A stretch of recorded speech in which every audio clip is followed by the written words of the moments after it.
Брати і сестри, у якім світі ми живемо? Бедствий, жудасні хвороби, страх перед смертю. Ми бачимо людей, змучених старостю, знищених життям. Смерть неумольно забирає королів і жебраков, біскупів і простих прихожан. Наши проповедники учат нас, что это знаки худкого конца света. Мы переполненные чаками. Где ж выйти пытаемся мы один у одного? Где ж выйти пытаемся мы у Бога? И ось для всех, кто жадає, кто прагне внутреннего спокою, пропонують набыть квитки у рай, індульгенції. Ми набываем гэтыя паперкі, якія за грошы прапануюць кожнаму прабачэнне грахоў. Нам кажуць, што Бога трэба задобрыць учынкамі.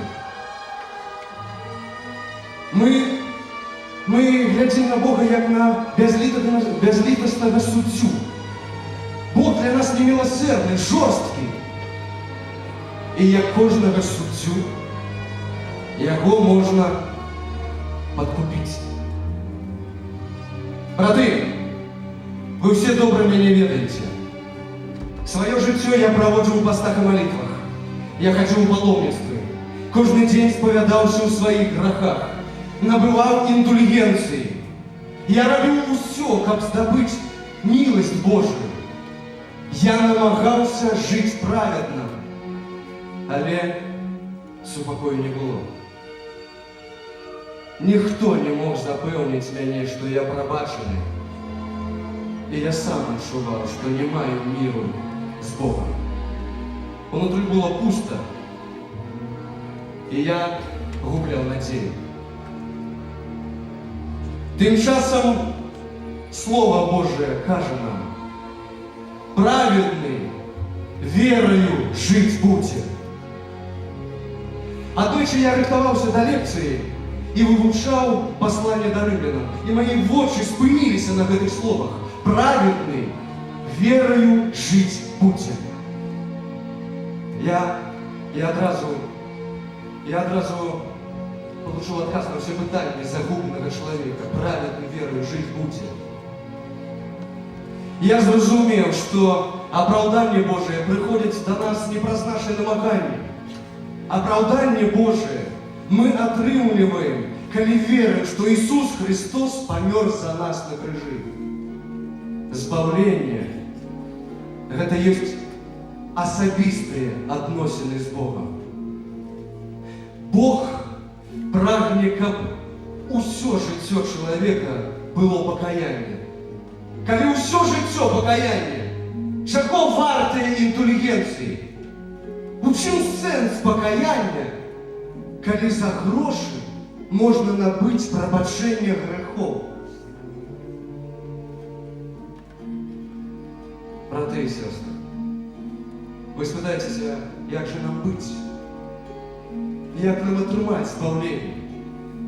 І я адкажу вам: царква павінна вярнуцца да Бібліі. Царква павінна вярнуцца да Евангелія. Царква павінна ўглядацца ў Слова Божие, як у люстэрка. І царква павінна вярнуцца да свайго пачатковага вобразу.